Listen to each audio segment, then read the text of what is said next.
Bueno, buenas tardes. Agradecer vuestra presencia en esta presentación. Este acto ha sido organizado por Confin y por EULEAC. Confin es la coordinadora de organizaciones de mujeres y feministas de Navarra, y EULEAC es una asociación de mujeres que trabaja contra la violencia hacia las mujeres y aquí en Navarra. Ha sido posible gracias también a la colaboración de la Concejalía de Igualdad, porque ha hecho las gestiones pertinentes para la cesión de este espacio y poder hacerlo aquí en este centro cívico. Y contamos con la presencia de... Lo que usted diga. Presento a mi compañera Yolanda Rodríguez Villegas, ella es la presidenta de Confin, y yo soy Sara Vicente, la presidenta de EULEAC, las dos organizaciones que hemos hecho posible este evento. Teníamos ganas no solo de... Mañana Rosa estará en Pamplona, y teníamos también ganas de traerla aquí a la Ribera, ¿no? A la capital de la Ribera, precisamente para darle mayor difusión a uno, yo creo que de sus libros que recopila o hace una compilación de todo lo que sería un pensamiento feminista construido con una mirada crítica hacia la sociedad que nos está tocando vivir en este momento, ¿no? En el momento presente. Teníamos ganas de que fuera lo más difundido posible. Rosa Cobo, aparte de la autora del libro, es una grandísima amiga. Nos conocemos ya desde hace, 25 años. Lleva forjándose nuestro vínculo de amistad y es un placer compartir con ella tanto pensamiento feminista como, sobre todo, experiencias personales a lo largo de todo este tiempo. Ella es la expresión más clara, ¿no?, de la necesidad de unir ese mundo de la academia, de la construcción del pensamiento feminista y de la teoría feminista con la experiencia vivida, con la experiencia práctica de trabajo a pie de calle y para las mujeres, ¿no? También ese activismo feminista que hace que se movilice la sociedad con eslogan más cortos que luego ella desarrolla en todos y cada uno de sus libros, en toda la construcción del pensamiento feminista que nos permite crear conciencia y también apuntalar las bases. Yo tengo que agradecerle a Rosa haber aprendido a leer a Celia Amorós, muy complicada de leer, a Kate Millett, a Catherine McKinnon y, por supuesto, también a Andrea Dworkin, entre otras, pero sobre todo a revisar el contrato social del cual fuimos excluidas en su día las mujeres. Es un contrato que afectaba no solo a las mujeres, sino a cómo hemos ido conformando nuestras relaciones sexuales y por qué nuestras relaciones sexuales se conforman de este modo. Sus aportes feministas son imprescindibles como socióloga que es, profesora titular de Sociología de la Universidad de La Coruña, y para situarnos en un mundo donde las mujeres estamos siendo cuestionadas continuamente y más en la actualidad como sujeto político del feminismo, y donde el feminismo mismo está siendo revisado para contribuir a sostener los pilares del patriarcado contra él que tanto ella precisamente ha escrito, ¿no? y es parte de su aporte feminista. Ella ha puesto en cuestión también las alianzas entre el capitalismo y el patriarcado y ha explicado que el feminismo es una teoría política que viene precisamente a cambiar, a tambalear las estructuras de poder en ambos sentidos, ¿no? no solo en un sentido puro y duro del patriarcado, sino también como sociedad capitalista. Personalmente, el libro que hoy vamos a presentar está lleno de claves feministas que suponen los cimientos de una sociedad que pretende construirse desde la igualdad real y efectiva para todas las mujeres. Saber que el libertarismo sexual en el que hemos sido educadas no es la clave para alcanzar la libertad sexual o el consentimiento ejercido en una sociedad patriarcal dificulta a las mujeres para el ejercicio de las relaciones sexuales en igualdad y libertad plena. Y estas son claves que se ven en este libro, ¿no? Este libro yo creo que es, ya decía al principio, como una compilación de todo su trabajo y toda su vida de pensamiento feminista, y como todos sus libros realmente concentra conceptos muy complejos, pero es muy fácil de leer, es de muy fácil lectura.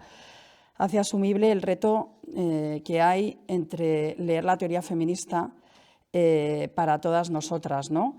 Ese reto que a veces es difícil de ser leído para el público en general, para nosotras, pero que sin embargo ella lo hace muy asequible. Quiero agradecerte personalmente, Rosa, las largas conversaciones en la tertulia Kate Millett, donde nos hemos conocido aún mejor y donde generamos una amistad inquebrantable. Tu dedicación a la expansión del feminismo por todos los rincones del Estado español, y no solo como profesora titular de Sociología de la Universidad de A Coruña y de América Latina, también la creación de la Red Académica Internacional de Estudios sobre Prostitución y Pornografía, donde se reúne pues, el comité, yo creo, de sabias del feminismo contemporáneo, es también un colofón a toda tu trayectoria, ¿no?, feminista, desde el lugar que para ti es de mayor relevancia, como es la academia.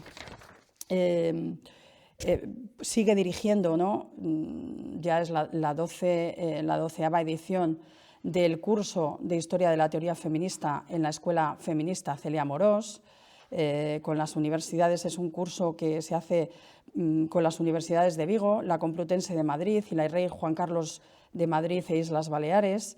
Es un curso imprescindible, yo diría, tanto por la calidad de las docentes y el conocimiento a todas que proporciona, ¿no?, esta historia de la teoría feminista a todas las mujeres que quieran obtener unos principios, unas bases feministas.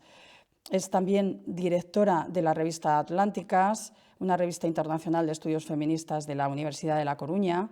Tiene un montón de publicaciones feministas desde 1996, y corrígeme si me equivoco, para acá.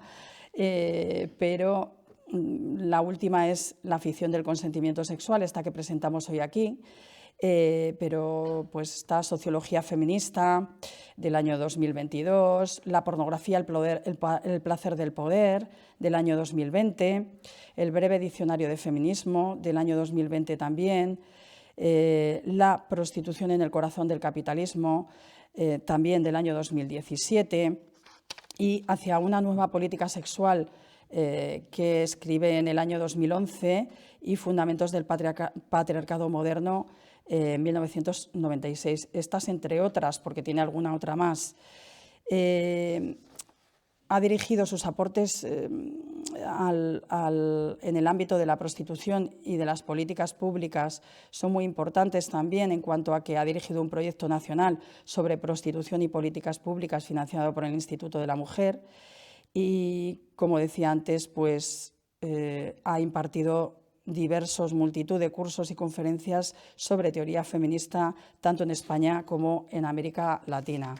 Todo ello ha sido merecedor de un montonazo de premios. Se pone... Sí, pero a mí sí me parece importante destacar pues, todos, pues, que tiene un montonazo de premios. Desde 1997 el Premio Carmen de Burgos hasta, a partir del 2017, ya infinidad, ¿no? El Premio a la Igualdad Ernestina Otero del Ayuntamiento de Vigo, el Premio del Club de las 25 por la perspectiva feminista en la vida académica y pública. En 2018 el Premio Comadre de Oro de Asturias, de las feministas Les Comadres de Asturias. En 2019, el reconocimiento al compromiso con la igualdad en medio rural de la Diputación de A Coruña. El 2020, el premio 8 de marzo de Salsas de Dones de Marina Alta. El 25 de noviembre de 2020, el reconocimiento de la Delegación de Gobierno contra la Violencia de Género del Ministerio de Igualdad al pensamiento feminista. En el año 2021, el premio Seneca Falls, otorgado por el Ayuntamiento de Siribella. En el año 2023, el premio Isabel Oyarzábal, concedido por la Asociación de la Imagen Pública de la Mujer, por ser un referente feminista, y en el año 2024 también el premio Bones Pràctiques en Investigación Académica de la Asociación de Dones Periodistas de Cataluña, y en el año 2025, este es el último, el de Dones Progresistas de Valencia por sus investigaciones sobre consentimiento y violencia sexual, precisamente el objeto de esta publicación que presentamos hoy. Ya digo que todos estos premios son un reconocimiento, pequeño reconocimiento, yo creo, a toda su trayectoria feminista y a sus aportes. Para terminar mi presentación, Rosa, yo voy a resumir a mi modo algunos de los conceptos de tu maravilloso libro que presentamos hoy, y es que las herramientas conceptuales feministas fueron creadas para detectar y analizar las jerarquías basadas en el género y no para abordar o elaborar una teoría radical sobre la sexualidad, pero eso no quiere decir que no podamos detectar y analizar las que se producen en el ámbito de la sexualidad. Se elabora una teoría radical de la sexualidad, la elaboración de una teoría radical de la sexualidad no puede hacerse otorgando legitimidad a comportamientos de violencia sexual, tales como la prostitución, la pornografía, la pedofilia, el incesto o la violencia sexual. Una relación sexual es violenta cuando el consentimiento se otorga sin deseo alguno, puesto que lo que en esa relación ocurre no es consentimiento, sino cesión, y la cesión nunca es consentimiento sexual ni puede serlo. Y nada, te vamos a ir lanzando preguntas. Yo quiero añadir un mérito, si me disculpáis, que es Sí. haber nacido en Cantabria, que no es poco mérito. Somos cántabras las dos. Eso no lo ha dicho Sara, pero lo digo yo. Muy bien, muy bien. Cuando nos juntamos, pues ya aparece el uco, la tierruca. Nada, sin más. Rosa, pues eso, como dice Sara, vamos a empezar haciéndole una serie de preguntas y cuestiones sobre el libro, y Rosa va a ir desarrollando esas preguntas. Igualmente luego habrá un espacio para vuestras preguntas, ¿de acuerdo? ¿Empiezo yo? Sí. Nos hemos repartido un poco las preguntas. La primera de las preguntas en realidad es sobre todo el libro, así que ahí va a contenerse todo. La pregunta, Rosa, es: ¿existe el consentimiento sexual en la sociedad patriarcal? ¿Y qué principios o cuestiones han de cumplirse para que exista el consentimiento? Y luego, ¿sirve el consentimiento sexual en una sociedad donde la palabra de las mujeres no tiene ningún valor y es cuestionada constantemente, incluso por las instituciones, que son quienes deberían por lo menos otorgar valor a nuestra palabra y desde luego protegernos? Bueno, muchas gracias.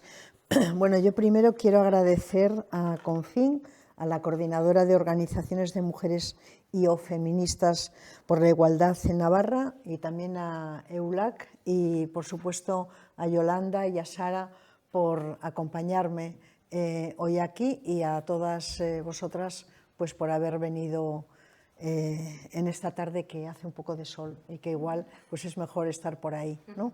Bueno, la pregunta del millón es si existe el consentimiento sexual.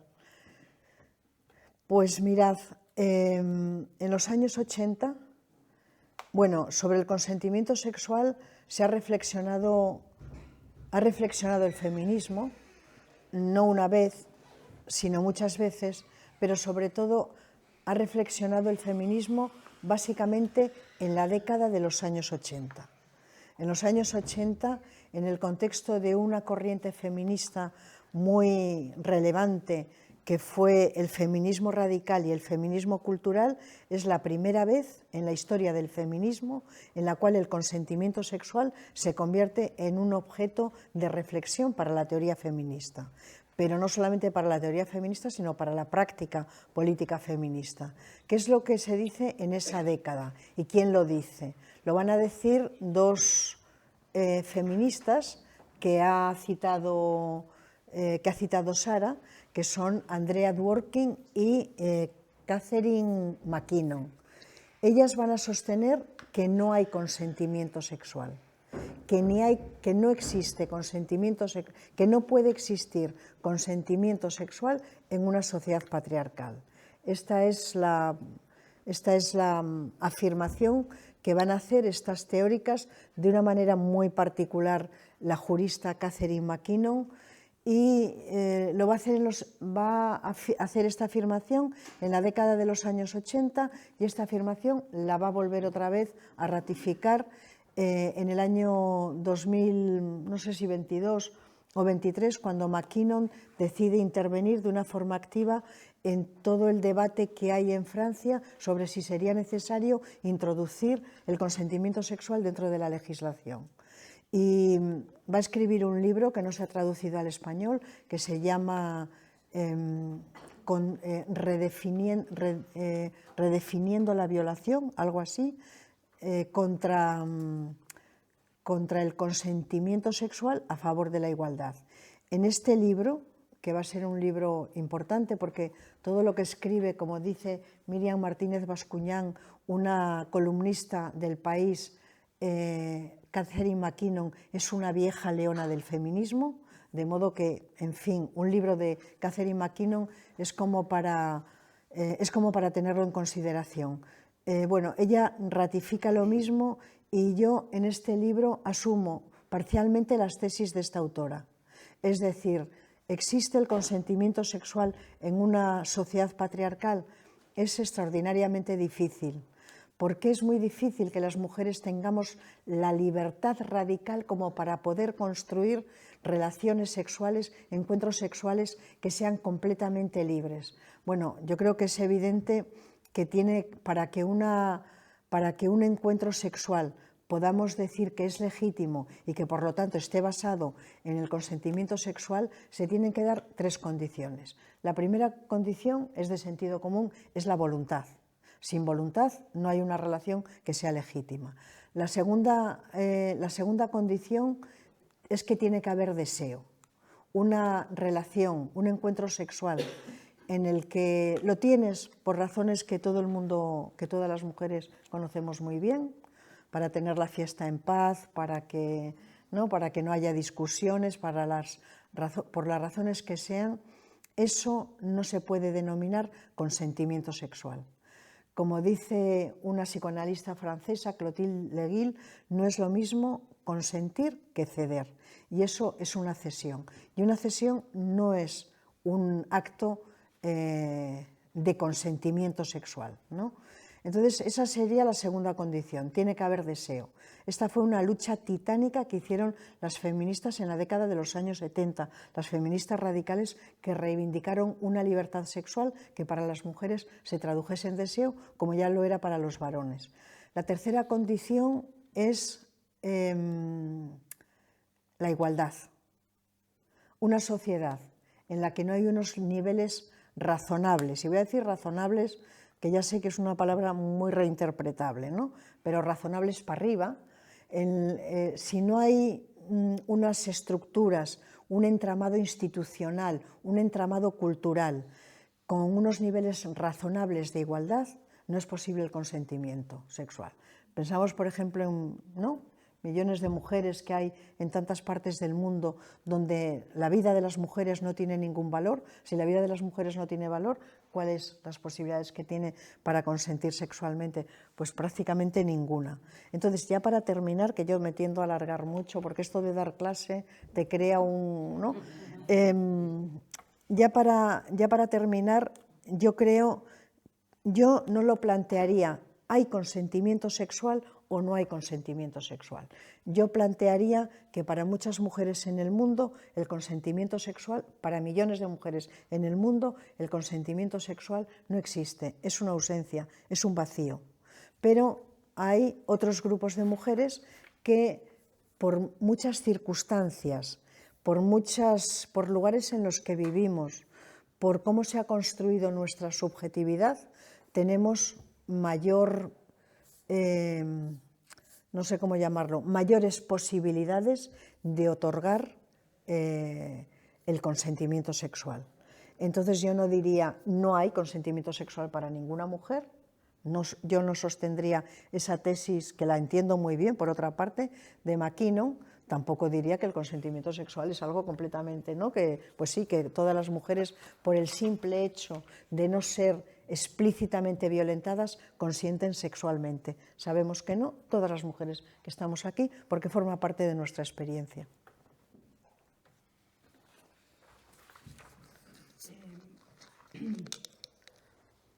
A lo largo del libro analizas diferentes factores, ¿no?, que influyen en la capacidad real de las mujeres para otorgar un consentimiento libre e informado. ¿Qué factores son los que tú mencionarías para tener esa capacidad de autonomía sexual y cuáles son los que dificultan ese consentimiento, ¿no? Sobre todo esta segunda parte, ¿cuáles son los que dificultan ese consentimiento? Bueno, por millones se podrían contar. Las condiciones para que haya consentimiento sexual, ya las he dicho: voluntad, deseo, niveles razonables de igualdad, y esto además lo voy a resumir en otra afirmación, ¿no? Para el consentimiento sexual, como para tantas cosas en la vida, por cierto, el contexto lo es todo. Entonces, el contexto, en muy buena medida, condiciona la posibilidad del consentimiento sexual. Ahora, ¿cuáles son los obstáculos para que podamos consentir sexualmente, libremente? Es que son muchos y sería imposible decirlos todos, ¿no? Pero, por ejemplo, voy a decir varios, ¿no? Varios que me parece que son muy importantes. Por ejemplo, cómo somos socializadas las mujeres, las niñas, las adolescentes, las mujeres, desde que nacemos hasta que ya finalmente nuestra vida se acaba. Desde que nacemos recibimos montones de mandatos de género, y esos mandatos socializadores, esos mandatos de género, en los que en muy buena medida se resume la socialización de género, es que las mujeres tenemos que decir que sí, que las mujeres tenemos que complacer, que las mujeres tenemos que cuidar, que las mujeres tenemos que ser solidarias, que las mujeres tenemos que ser empáticas, que las mujeres tenemos un papel que está relacionado fundamentalmente con el afecto, con el amor, con los cuidados. Claro, estas son palabras literariamente muy bonitas, ¿no? Pero en la vida de las mujeres estas palabras se convierten en trabajo gratuito en el hogar, se convierten en cesiones sexuales, se convierten en una fortísima jerarquía patriarcal en las relaciones entre hombres y mujeres. De modo que esto, un sociólogo francés que murió hace unos años, que se llama Pierre Bourdieu, a esto le dio un nombre en un libro que escribió magnífico que se llama La dominación masculina, y el nombre que le dio fue violencia simbólica. Bueno, la violencia simbólica es que normalizamos cosas que, sin embargo, si no tuviésemos este contexto en el que vivimos, un contexto ¿no?, familiar, colectivo, social, cultural, pues diríamos que no, porque van en contra de aquello que estamos deseando. Entonces, este sería un bloque, ¿no?, de obstáculos. Pero ¿qué es lo que ocurre en una sociedad cuando hay un colectivo, un genérico, que es el masculino y tiene poder, y otro genérico, que es el de las mujeres, que tiene muy poco poder? Es que el tener poder no tiene relación con la libertad que tenemos para consentir sexualmente y para consentir en cualquier terreno de la vida. Claro que sí. No es lo mismo tener poder que no tenerlo. Tampoco es lo mismo ocupar un espacio en la parte de abajo de la pirámide laboral que estar en la parte de arriba. Cuando se tienen más oportunidades, cuando se tiene más poder, cuando se ha tenido una socialización y una educación que ha estado dirigido para que seas una persona autónoma y no para que seas alguien subordinado, pues estos son factores que o bien intensifican o bien debilitan la libertad que vamos a poner en el consentimiento sexual. Pero hay muchos más, ¿eh? Lo que pasa que para no pasar aquí toda la tarde, pues digo, voy a decir solamente algunos, ¿no? Vale. Pues vamos a preguntar también sobre la importancia de la educación sexual integral como una herramienta para transformar las relaciones de género a las que te acabas de referir precisamente, ¿no? Los hombres en una posición de dominación, las mujeres en la posición de subordinación, y promover una idea de consentimiento más autónomo que por lo menos incluya esos tres factores que tú has mencionado, ¿no? Por un lado la voluntad, el deseo y esos niveles razonables de igualdad que no dependen tanto de nosotras, sino de quienes tienen que tomar las decisiones políticas. ¿Cuáles serían para ti los elementos clave que debería incluir esa educación sexual integral con esta perspectiva? Bueno, es que me hacéis preguntas que darían para hacer más libros que me llevarían tiempo hacerlos. Vamos a ver, no sé si después me vais a hacer alguna pregunta en este sentido, pero yo ya lo meto aquí. Vamos a ver, porque creo que es muy importante. Voy a irme, no sé, 5 segundos al siglo XVIII, que es muy atrás, yo ya lo sé. Pero en el siglo XVIII hubo un filósofo al que yo dediqué una buena parte de mi vida, que se llama Jean-Jacques Rousseau, que ha escrito los grandes libros, ¿no?, que han articulado la modernidad, sobre todo de Occidente, pero no solo de Occidente, que él sostenía, claro, era el siglo XVIII, y el siglo XVIII no es el XXI, pero tampoco es el XIX, y él sostenía que hay dos vías fundamentales para cambiar la sociedad. Decía que uno de ellos son las instituciones políticas. No sé si era demasiado optimista, pero él decía que a través de las instituciones políticas se pueden realizar cambios sociales que pueden modificar la vida de la gente. Y decía que la política va dirigida a la subjetividad colectiva, pero también decía que había otra herramienta de cambio social, que era la educación, y que la educación va dirigida a la subjetividad individual. Entonces, yo suscribo este pensamiento de uno de los grandes misóginos de la modernidad, de cuyo pensamiento yo estuve pues muy enamorada, por decirlo de esta manera, ¿no? Y me quedo corta porque me gustaba mucho ese filósofo, me gustaban mucho sus ideas y su obra. Por lo tanto, pensar en la educación es pensar en que es una herramienta que tiene una capacidad limitada de cambio social si no va acompañada de otras herramientas. Entonces, bueno, la educación, yo creo que es mejor que exista una asignatura que sea educación afectivo-sexual, claro que sí, estaría bueno, pero considero que es enormemente insuficiente. Ni 3 horas a la semana serían suficientes para que los niños y las niñas cambiasen unas lógicas de relación que las han vivido desde que han nacido en sus diversos entornos, ¿no? En el comunitario, en el familiar, ¿no?, en la escuela, en el colegio. Entonces, bueno, sería insuficiente esta educación afectivo-sexual. Yo creo que lo que es fundamental es que se introduzca en el sistema educativo la coeducación, porque la coeducación no va a orientar a niños y niñas sobre la necesidad de tener intercambios sexuales que sean consentidos, que sí, claro que sí, sino que la coeducación de lo que habla es de la desigualdad de poder entre hombres y mujeres, de lo que habla es de la desigualdad entre niños y niñas. Entonces, claro, tendría que ser algo que recorriese todo el sistema, todo el currículum escolar. El currículum escolar, quiero decir, de primaria, de secundaria, donde es, ¿no?, en secundaria los chavales y las chavalas tienen una edad en la que es el grupo de pares, ¿no?, el que les dice, ¿no?, lo que ellos tienen que pensar, ¿no?, o lo que ellos piensan, lo que piensa. Y también en la universidad. Es decir, necesitamos que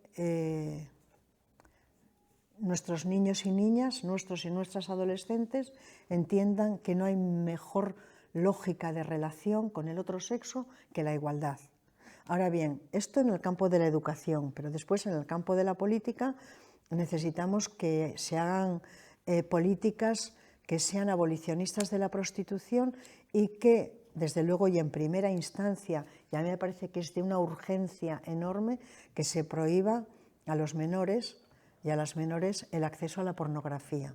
Porque ¿para qué vamos a decir a los niños y a las niñas que hay que relacionarse en igualdad y que el mismo valor tiene un niño que una niña si después van a su casa y todos los días consumen pornografía, cuando la pornografía es una exaltación de la violencia contra las mujeres? Entonces, lo que por un lado podrías lograr, por el otro... Entonces, yo creo que hay que utilizar las dos vías, que son complementarias, y aún siendo complementarias, son insuficientes.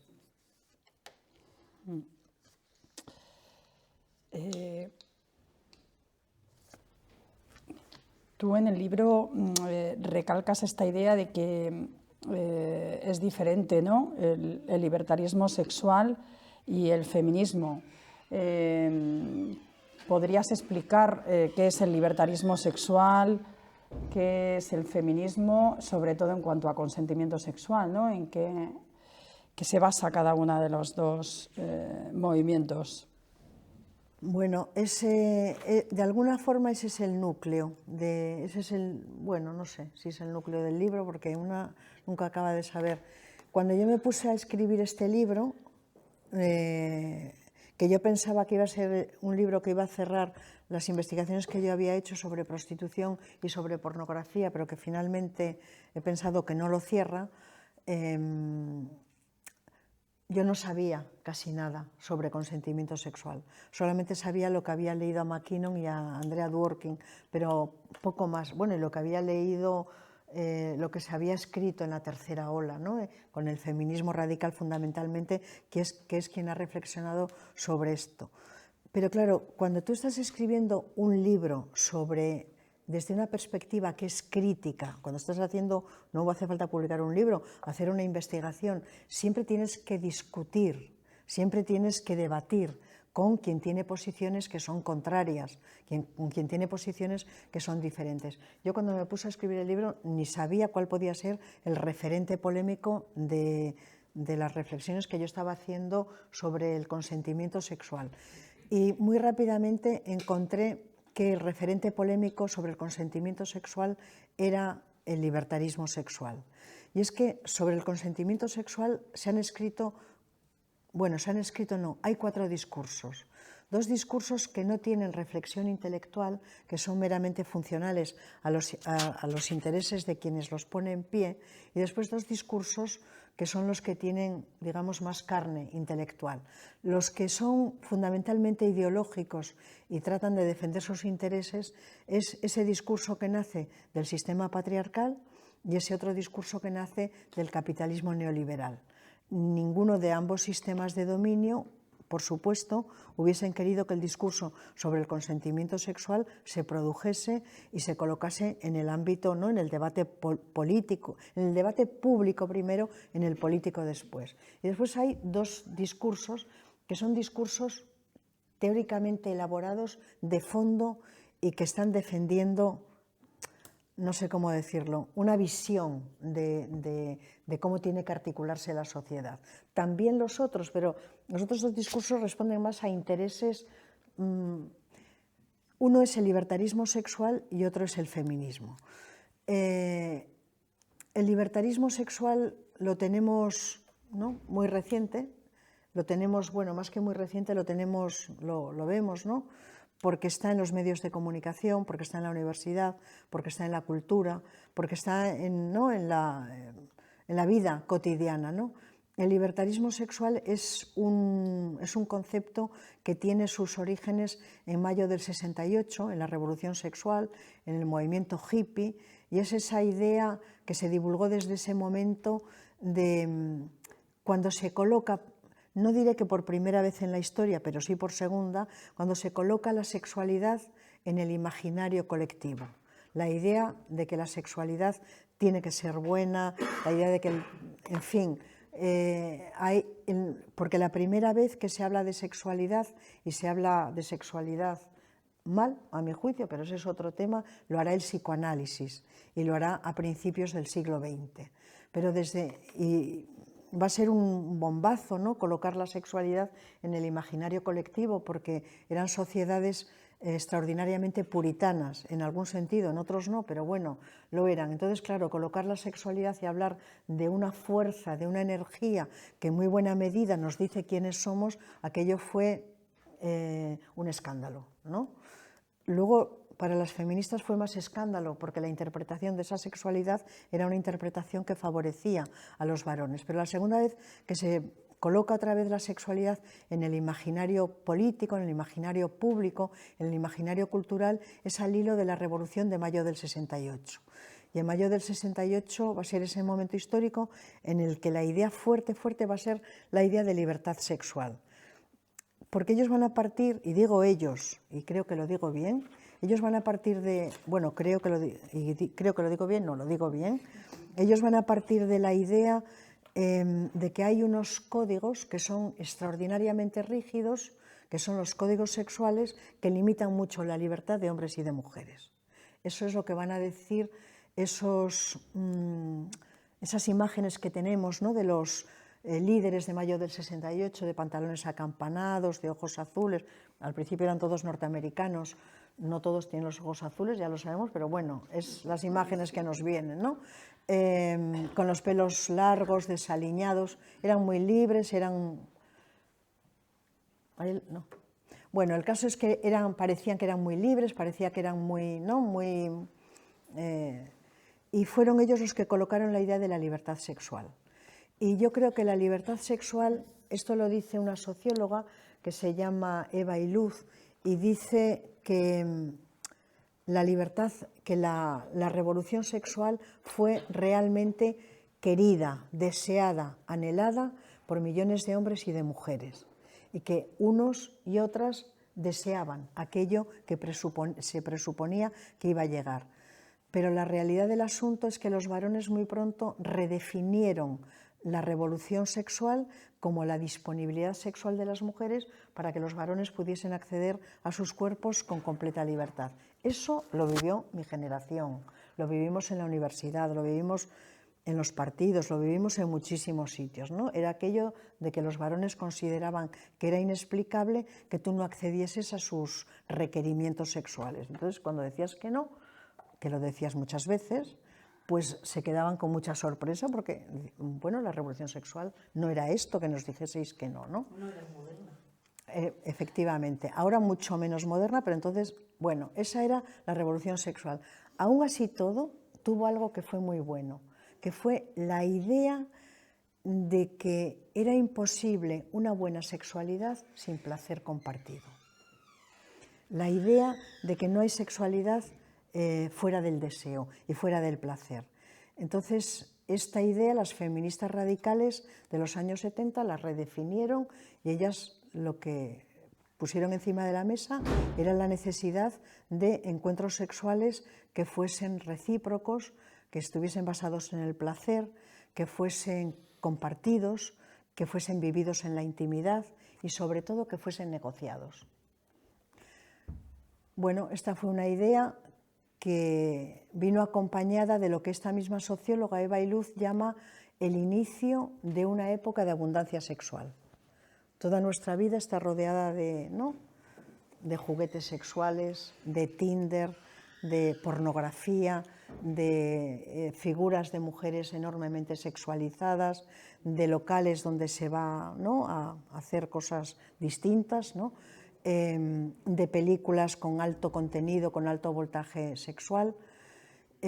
Comienza esta época de la abundancia sexual, pero este discurso va a tener un cambio en la década de los años 80.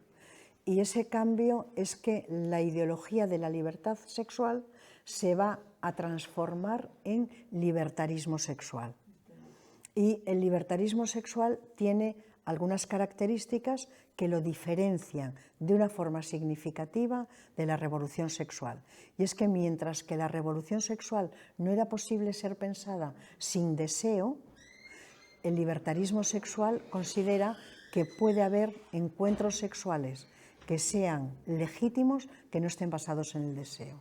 ¿Cómo podemos explicarnos esto? Porque son los años 80 y en los años 80 ha comenzado a nacer una poderosísima y global industria, que es la industria de la explotación sexual, cuya cara es la prostitución y cuya cruz es la pornografía, o al revés. Eso es indiferente.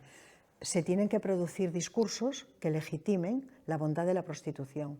Si no, ¿cómo se va a poder mantener y sostener esa industria global? Por cierto, la segunda, a veces la tercera, pero casi siempre la segunda en términos de beneficios a escala global en el marco de las economías ilegales, de las economías ilícitas. Entonces aquí va a entrar en la ecuación la idea de la voluntad como una idea fuerte frente a la idea del deseo. Bueno, el deseo no es tan importante.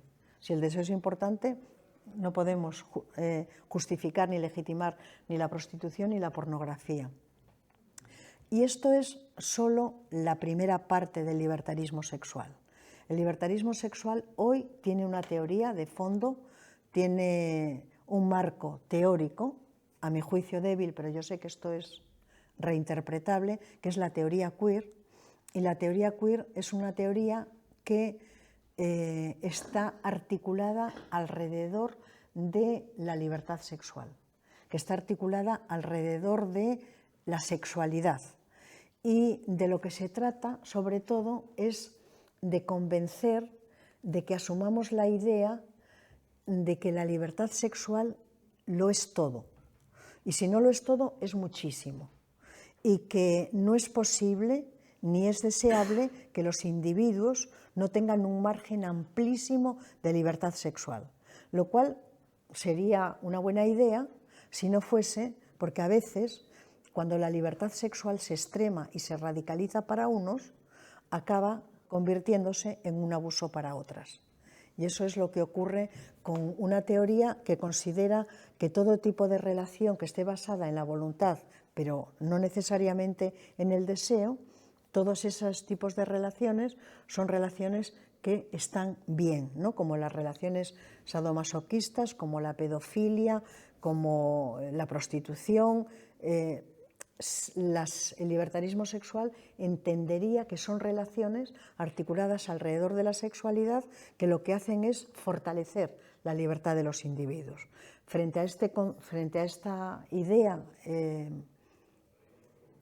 que va a tener un enorme impacto en el feminismo y va a tener impacto por algo, por ejemplo, ¿no? Si es tan importante la libertad sexual, como dicen que, ¿no? Como el libertarismo sexual dice que es tan importante, si es tan importante la libertad sexual, entonces tenemos que encontrar formas de definición de lo que es de lo que es la libertad sexual. Y nos vamos a encontrar con enormes problemas. Por ejemplo, y con esto entro a lo del feminismo rápidamente. Por ejemplo, el beso obligado a Jenny Hermoso fue un acto ¿fue una agresión sexual o no fue una agresión sexual? Y aquí nos vamos a encontrar con dos posiciones distintas. Una, la feminista, que va a sostener que es una agresión sexual, y nos vamos a encontrar con el libertarismo sexual, que va a sostener que no es una agresión sexual. ¿Es una cosa, está bien? No, no está bien. Pero no es una cosa tan grave, ¿no? Es solo un beso. Y a mí me parece que lo de Jenny Hermoso marca muy bien cuál es la diferencia, porque tiene que ver mucho con el impacto del derecho penal, ¿no?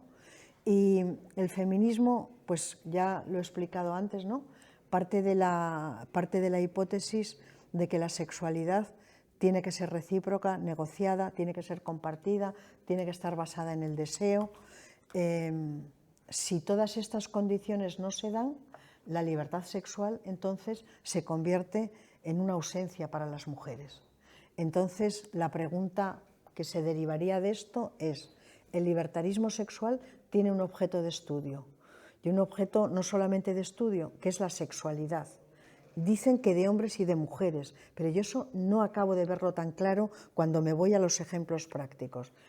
El feminismo no es una teoría de la sexualidad, ni a mi juicio debe serlo. El feminismo tiene que reflexionar sobre la sexualidad. El feminismo no creo que su papel sea decir hay una sexualidad que es buena, una sexualidad que es mala. No, yo no creo que ese tenga que ser el papel del feminismo. El papel del feminismo es hacer una reflexión una reflexión crítica sobre la desigualdad entre hombres y mujeres, que si en algún sitio se traduce de una manera significativa y de fondo, es en el terreno de la sexualidad.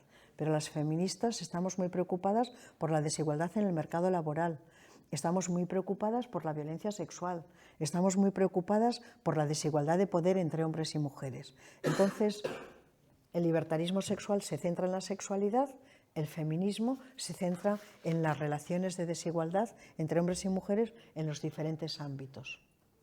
Yo tengo una pregunta, ¿puedo decirla que igual es que me debo ir? Dorita. A ver, en todo este contexto que usted ha explicado, ¿dónde queda, por llamarlo de alguna manera, el enamoramiento? ¿Me explico? Porque no sé dónde ubicarlo entre las dos mitades que usted ha explicado. Muy bien, lo he entendido muy bien y estoy de acuerdo en que el feminismo es otra cosa. Pero ¿dónde entraría el enamoramiento? Porque la gente... Perdón. Ay. Bueno, pues repito la pregunta, por si acaso alguien no se ha enterado. En todo este contexto que usted ha explicado, pues eso es por llamarlo de alguna manera. ¿Dónde quedaría el enamoramiento que la gente joven está tan acostumbrada? Hablo ya de antes era a los 18 años, ahora ya es a los 14, a los 12, si me deja. Es que estoy enamorada de tal, es que este me gusta. Y el me gusta o me he enamorado ya lo dice todo para ellas. Ya no saben distinguir ni sexualidad, ni... no lo sé. Lo tengo aquí, pero no sé si lo estoy sabiendo explicar bien. Lo siento. Creo entender lo que estás diciendo, porque claro que es una preocupación, sobre todo para quienes tenemos hijas. Es una preocupación. Bueno, no da lo mismo, porque no es lo mismo agredir que ser agredida, y esa diferencia es, y las mujeres, las niñas no agreden, y las adolescentes no agreden. Y todos los estudios y las investigaciones que se han hecho de lo que hablan es de que tanto ellos, el 70% de quienes consumen pornografía son chicos, el 30% son chicas. Y ahí es donde van a encontrar un modelo relacional en torno a la sexualidad y en torno a las relaciones de pareja. Y en ese modelo lo que hay es una violencia que va de los chicos a las chicas. Yo estoy de acuerdo contigo en que no es bueno que los chicos se socialicen en la idea de que la sexualidad se puede imponer. Eso es lo que están viendo en la pornografía y esa es la experiencia que después van a llevar, así con su propio cuerpo, a la prostitución.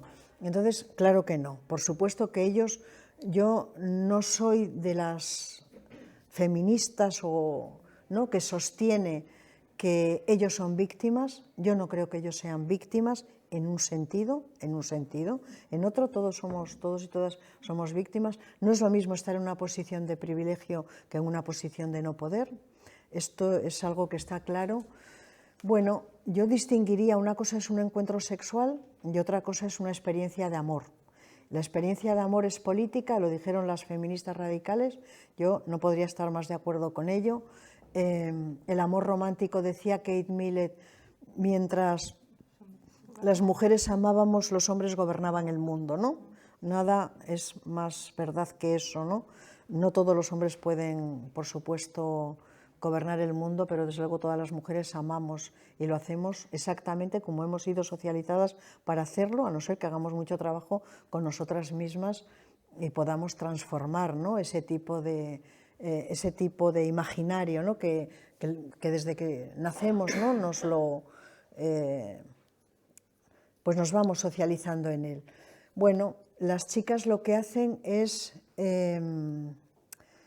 yo creo que para entender cuál es el papel de este, ¿no?, de este enamoramiento, de esta, en fin, yo no sé si llamarlo enamoramiento o llamarlo validación masculina. Sí, no sé, no sabría muy bien cómo. Mira, hay algo que es muy importante.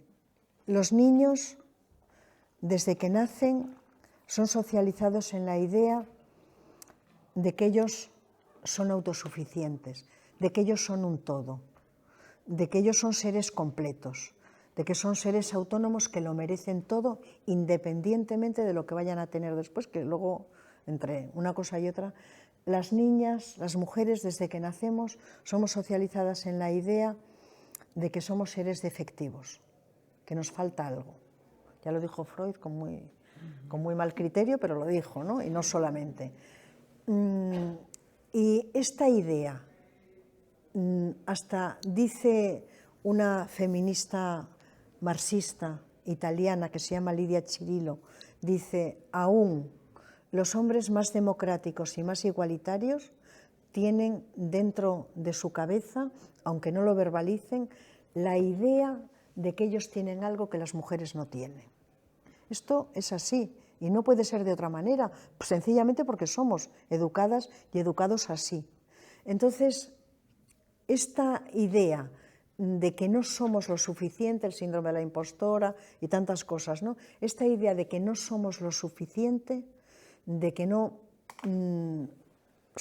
enmarcado, ¿no?, en un contexto de una profunda desigualdad simbólica y desigualdad material, hace que las niñas necesiten la validación masculina. Y la validación masculina la obtienen a través del sexo y a través de aquello que ellas estiman cuando tienen 15 años, o 14, o 13, 18, algunas 30, que eso se lo va a dar la sexualidad y se lo va a dar el amor a través de ellos. Yo creo que ese es el lugar. Eso no quiere decir que después, en la vida, no se puedan tener experiencias buenas de amor, claro que se pueden tener. Yo pensando en todas las cosas que usted ha dicho, que estoy prácticamente de acuerdo con todas, pero somos mujeres, la gran mayoría de las que estamos aquí. Se supone que a lo largo de toda la historia, desde que el mundo es mundo, desde las cavernas, pues hemos sido las educadoras. A ver si soy capaz de explicarme. Entonces, si no es por echarnos la culpa a nosotras, que no sé si la tendremos o no, pero igual es que no hemos sabido educar igual a un hijo que a una hija. Porque, a ver, ¿dónde está? Va en el gen que el tío se sienta más importante y que las mujeres creamos que somos o más tontas o menos importantes.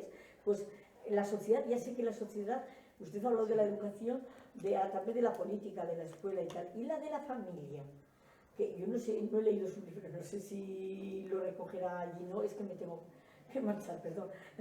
Entonces, ¿dónde queda la familia? Porque en una familia hay hijos, hijas, y yo creo que ya desde ahí, desde el principio del nacimiento, los distinguen. Sí, ahora ya no, antes le ponía rosa y al chico azul, ahora eso yo creo que...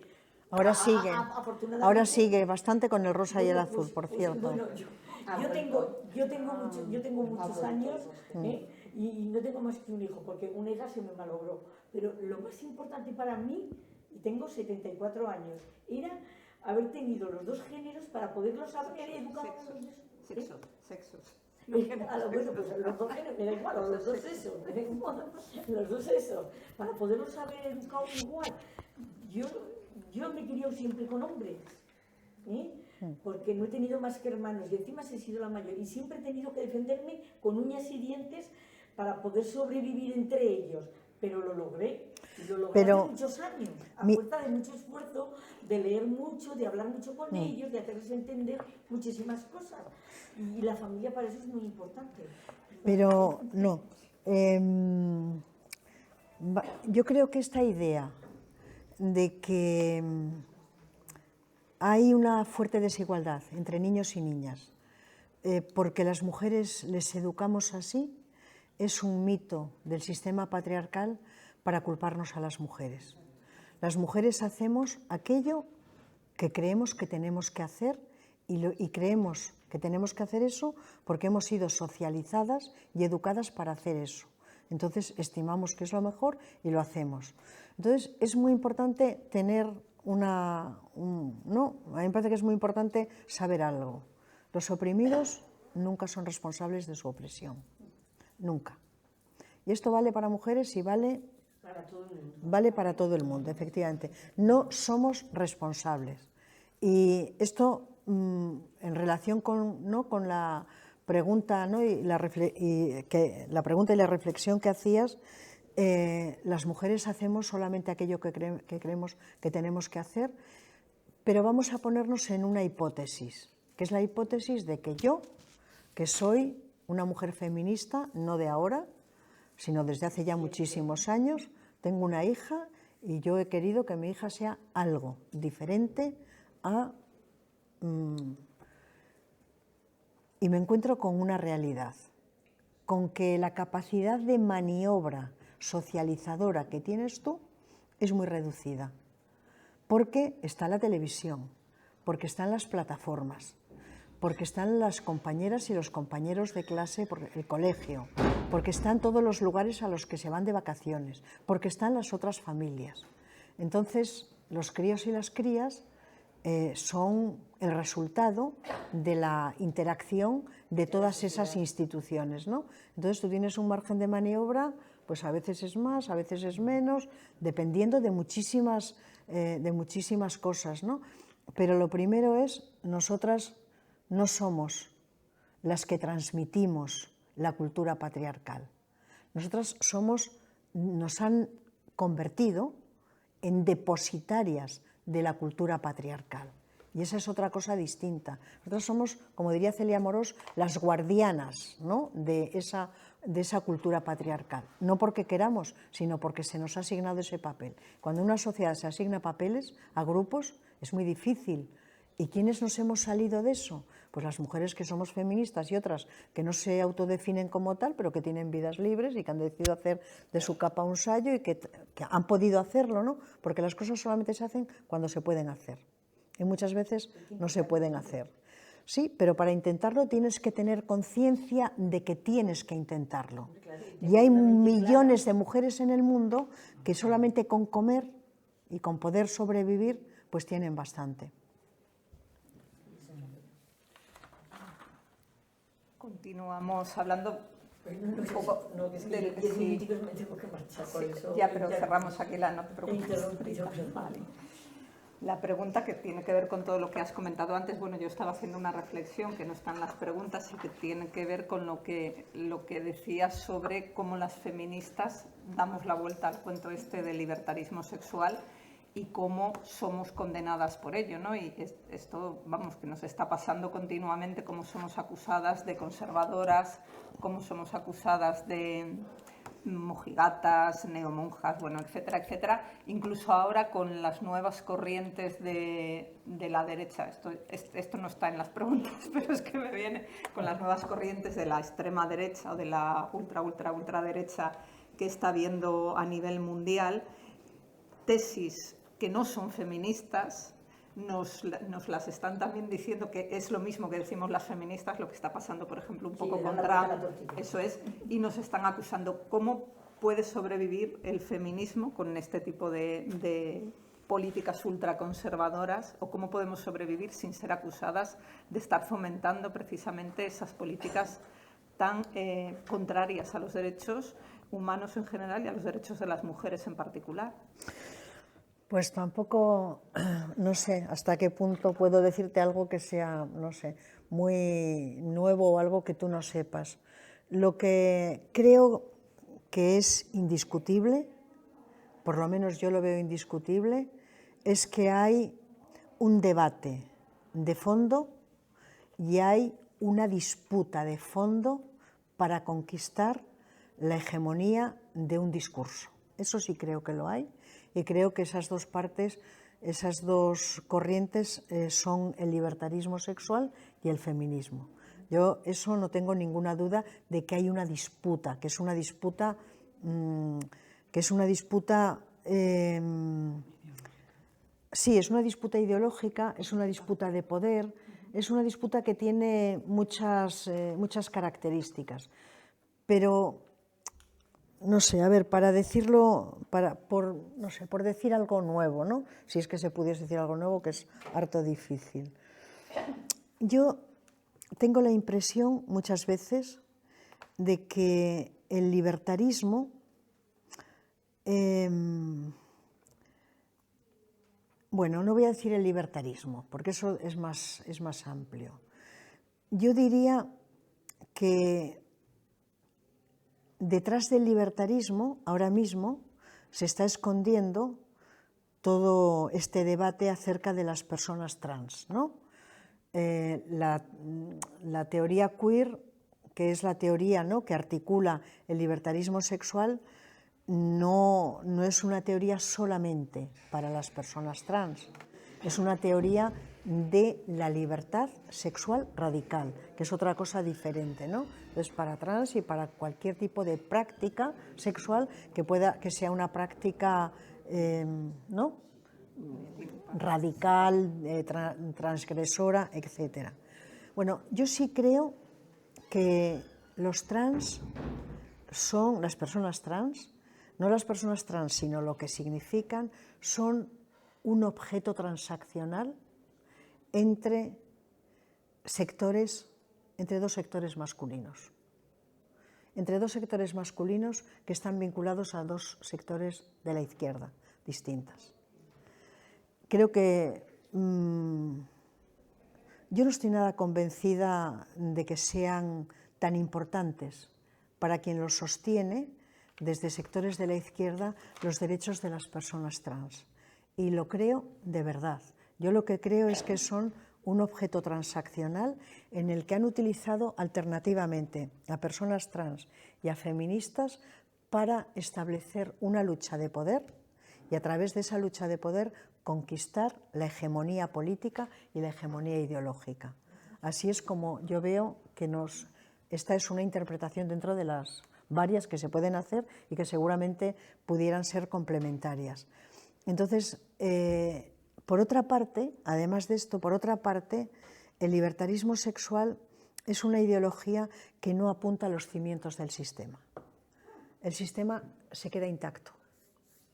¿Qué más da que tengamos más libertad sexual que menos? ¿A quién le importa?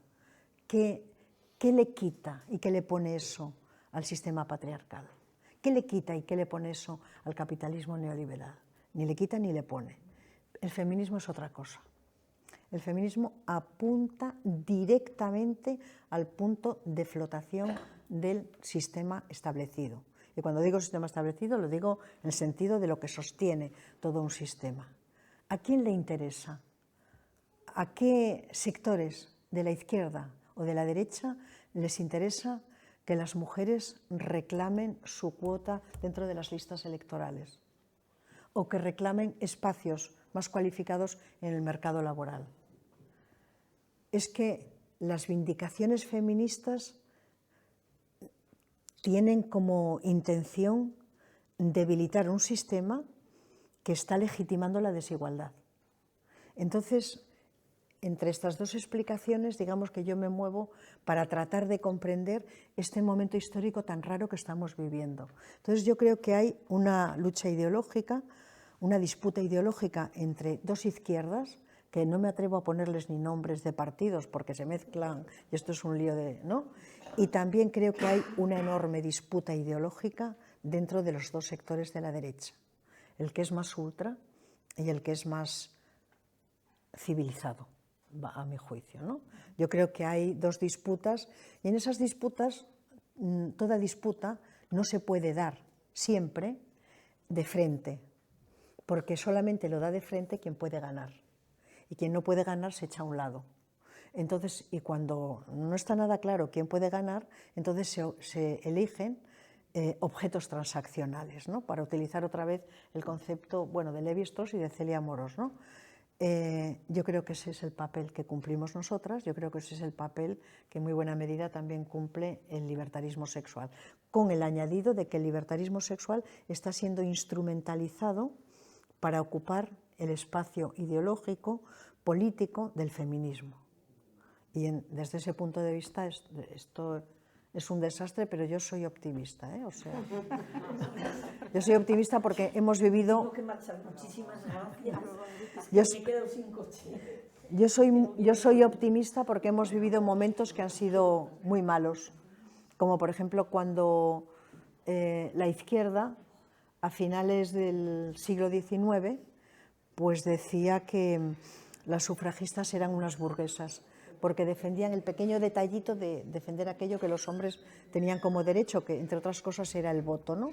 Aquello fue durísimo, porque hubo muchas divisiones dentro de las mujeres, porque hubo mujeres que no sabían a qué carta quedarse, ¿no? Entonces, hemos pasado muchas, pero yo tengo una convicción que no es una convicción, digamos, sobrenatural o no, tengo una convicción y es que siempre, una vez que se tienen las herramientas y la conciencia crítica para conceptualizar una desigualdad, eso nunca para. Puede parar una gota de un océano, puede parar 20 años, 30 años, pero eso es imposible, no se puede ocultar, no se puede silenciar, no se puede invisibilizar. Las feministas yo creo que tenemos una situación que es complicada, de alguna manera tenemos que desandar algunos caminos que quizá nos han obligado a transitar, pero yo creo que el feminismo yo creo que tenemos lo fundamental, tenemos agenda, tenemos un sujeto político y sobre todo la realidad respalda que todo lo que decimos es verdad. Cuando hablamos de violencia sexual es que la violencia sexual existe y que en esta sociedad nuestra cada semana asesinan a una mujer. Cuando decimos que hay desigualdad en el mercado laboral es que hay datos que son indiscutibles. Entonces, bueno, con ciertas dificultades, como siempre, claro, por supuesto, pero saldremos adelante. Estamos saliendo adelante, de hecho.